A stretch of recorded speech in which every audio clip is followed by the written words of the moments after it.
I don't know if I'm the only one who's noticing it, but I'm noticing a gradual change in selection of senior police officers. If I take my mind to the creation of the rank of Inspector General, two substantive Deputy Inspector Generals, and the Director of Criminal Investigation, I happen to be noticing that with every change of the occupants, new systems are being changed. I don't know how this is affected in the Constitution, because my understanding of law is that we should be loyal to the framers of that Constitution, what they meant and what they did what. Let us go back to the appointment of the first lot. Kimayo was the Inspector General, and Madam Grace? Madam Grace was the DIG General Duties. I can't remember who was the director of CID, but anyway. And if you see the way they were selected, and then you jump up to the selection that is going to happen, I tend to believe that there is a gradual change. By this I mean, I equate it to a story. One time we were having a training, a senior training at CID training school. So those who were those who were attending junior courses were called. There were 20. And our instructor told one of them something when we had it. And when he had it, we had it, the fellow was told something. Then the instructor went out and called number 19. Then he was told to whisper to number 19 what he has been told. So he was there at the blackboard, whispered what he had been told. Then he came and sat with us. Then number 18 was called, and so on and so on. When it reached number 1, when the story reached number 1, our instructor or our teacher called number 1, the last person now, said, "What were you told?" He said what he had been told, openly when we all had. And then he asked the number 20, the first person who was whatever, said, "Can you say what you were told?" We found that as the story was going on, it kept on changing to an extent that when it reached the 20th person, it was a different story from what had been talked to in number 1, or the first person. I am noticing that the filling in of position in senior police formations is changing, and even the duty of senior police officers are changing. Let me start with the duties which are changing. When Kemayo was the Inspector General, he was like the CGS or CDF, Chief of General Staff of the Armed Forces of Kenya, or Chief of the Defense Forces of Kenya, Defense Forces of Kenya. This is somebody who is in charge of the 3 arms of the military: the land forces, the naval forces, and the air force. The first Inspector General was in charge of similar arrangements, where I think it was called Arami, if I'm not wrong, where the head of AP was in charge of a complete police formation of his own. The head of general duties was in charge of Madam Grace. She was a Mukamba, I think. She was in charge of the general duty police officers. And the director of CID was in charge of CID. So the inspector general was more or less a CDF, chief of the defense forces, or can we say chief of the civilian forces or civilian services. But as things are changing, AP has become a formation, just like we used to have formations in the Kenya police. And these things are changing slowly. That one I've noticed. Since the formation of those positions, things are changing such that it is now true. It is now true that these three people are now deputy inspector generals. But previously, when the position started, they were in charge of their own forces. And they were answerable to the inspector general, just the way that service commanders, Kenya Air Force, Kenya Navy, and Kenya Army, are answerable to CDF. But today, the inspector general becomes like the former police commissioner. And then the three, just like we used to have stock theft, GSU, as formations under the police commissioner. We are now headed to a place where DIGs are now more or less like formation commanders. I don't know. I think that is my observation. The other thing comes to the appointment of the people in that position. Those three positions. You remember, yeah, she was called Grace Kaindi, if I'm not wrong. There was a time when the president wanted to remove her. I remember she was even offered a position to be an ambassador out of Kenya. And she refused. She said, mine is a constitutional position and I serve under a certain given number of years. Of course, mwenye nguvu mpishe, they later managed to kick her out without giving her a position of an ambassador or any other position elsewhere. But that is how powerful a DIG was at that time. A DIG, I remember Grace Kaindi attended an interview. It was an interview before Kavuludi, whereby the best emerged the best. And she was the best. She was not given that because she's a woman or anything. She was given that position because all those people who attended that interview, she was the best. She was better than them. On a lighter note, she's the second best person because I didn't attend the interview. Anyway, that is how it happened.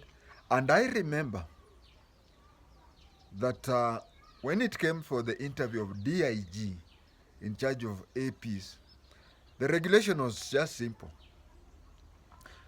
You have to have served as a police officer for not less than 10 years, 10 continuous years, to the level of a gazetted officer. And then when this, there is a virus in the neck top, I can't remember everything, but when people, when they wanted to disqualify the first deputy inspector general in charge of APs, the story went like this, that he was a district commissioner previously. So a district commissioner, how could he claim to be? And then the Attorney General was asked, for his opinion. He said that that fellow was qualified to be interviewed Remember, the first the first deputy inspector general in charge of administration police was a provincial commissioner. He was a provincial administration officer. He reached a stage of I think senior DC. So when he applied to be a DIG for AP, somebody sent a message to Kavuludi, and the message was sent to Attorney General for legal advice. Someone said that that district commissioner has never been a police officer for 10 continuous years, or even for 10 days, for 10 continuous days. But then the then Attorney General gave out his opinion by saying that since provincial administration are trained at APTC and they handled issues to do with APs, because they are usually the overall of APs, then they can be considered to have served as police officers. If for over 10 years you are in charge of APs, then it shows that you are a police officer for the AP. I don't know where the rain started beating us, but it has so much changed that the position, look at the positions of DIG. How many DIGs have there been? Can't tell, but I think Kanja is the fourth or the fifth of the general duties. When he was the commandant of GSU training school, not the GSU training school, when he was the commandant of the GSU and was made the DIG in charge of general duties, did he compete in anybody or whatever? I only remember up to today that the interview is now remaining. The three DIGs, there's no interview nowadays.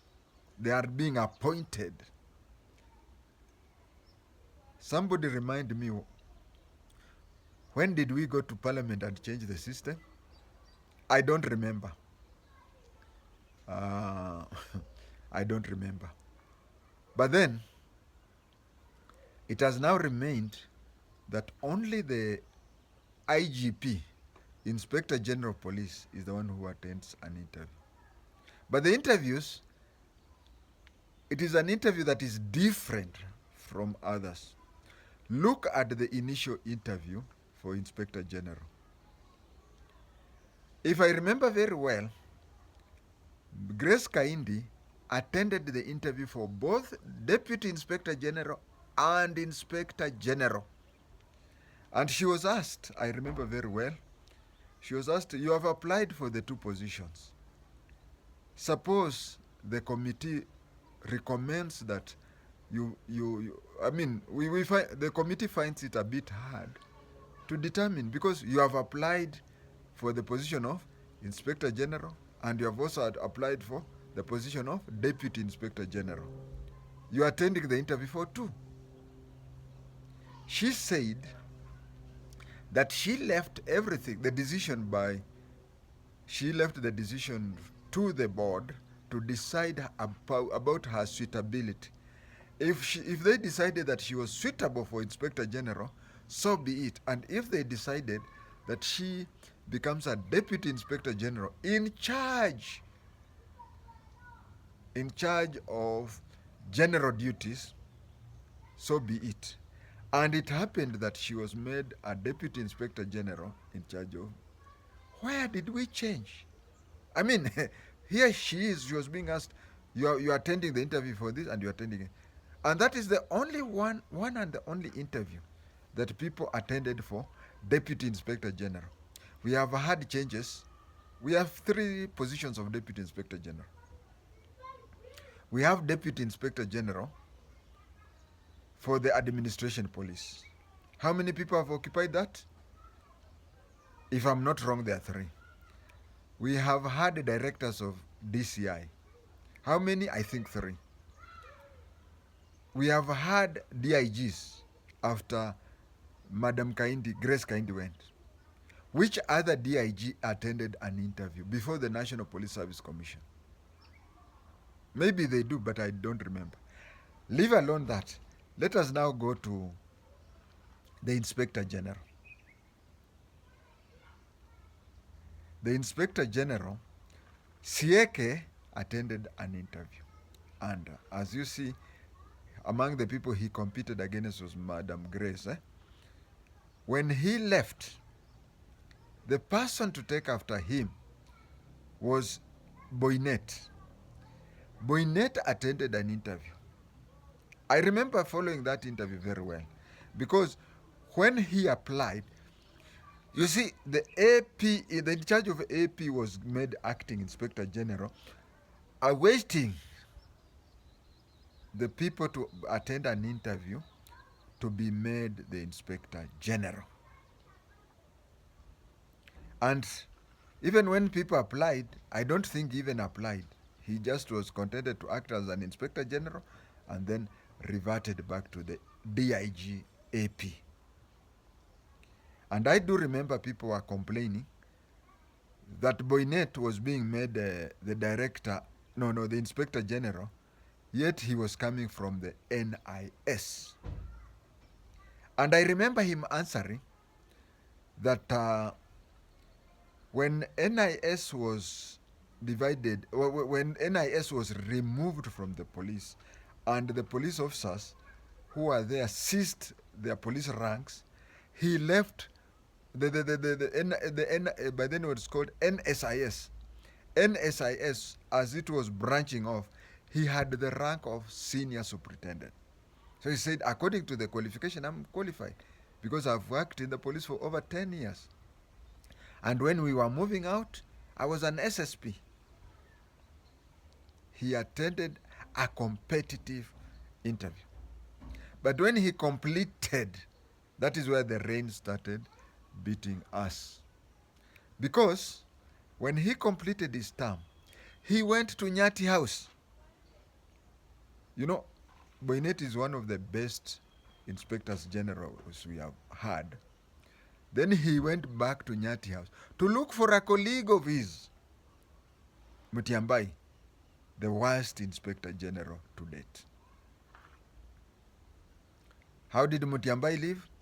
Mutiambai writes a letter, and then as we saw it on TV, where the president even mentioned, he didn't even know the full names of the city. He said, where's the CV for that Koome, whatever. That interview at State House. So already when Koome was being called, he was shortlisted, and he was shortlisted alone. My appeal to those in power, my appealing to those in authority,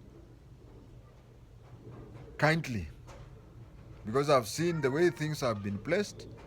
Kanja has been made the acting IGP. Next, there is somebody who has been made, those the three positions have been filled in acting capacity.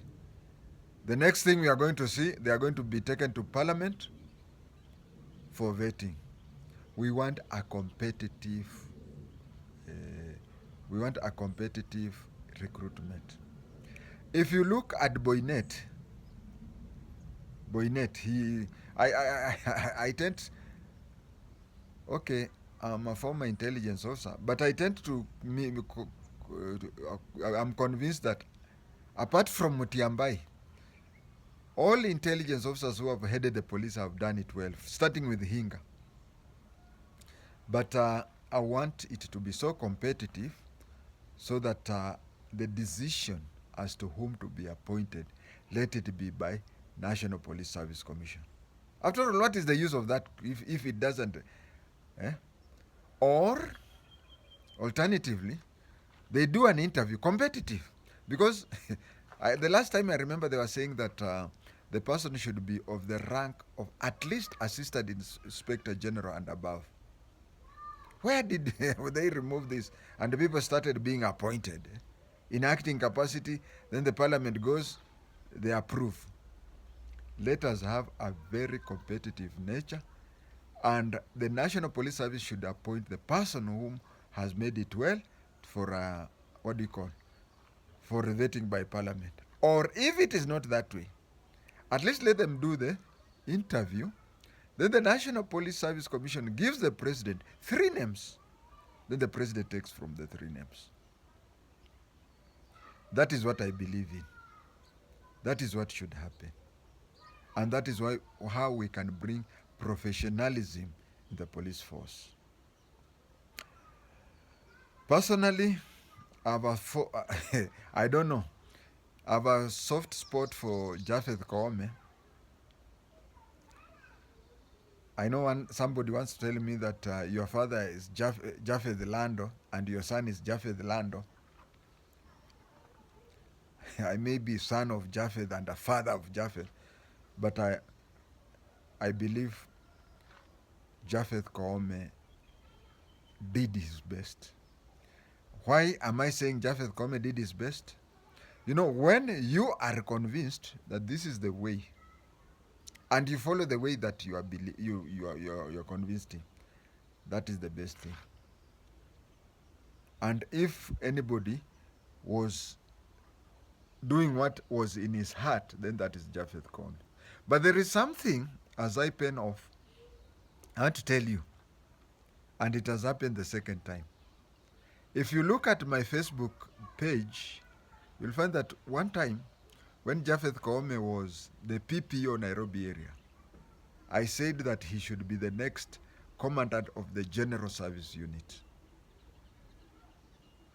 You see, Koome was better as head of the GSU other than the Inspector General. It has happened before. My teacher, he also taught Koome, Mr. Nyaseda. Mr. Nyaseda was very good as the director of CID. But because there was a Dr. Kamau or Dr. John somebody, they wanted him to be the director of CID. They pushed Nyaseda to be the police commissioner. That is why in the intelligence we have something that is called talent spotting. You look at somebody and identify his or her talent and place him or her in the appropriate place. But since we are just placing people there, maybe balancing this or that, that is where we fail. As for my pick on who the next Inspector General should be, mine is Bruno Shosho. Bruno Shosho, in the interview that Japheth Koome was number 1, Bruno Shosho was number 2. I would ask him also to forward his name, and I'm sure he'll be number 1. Thank you.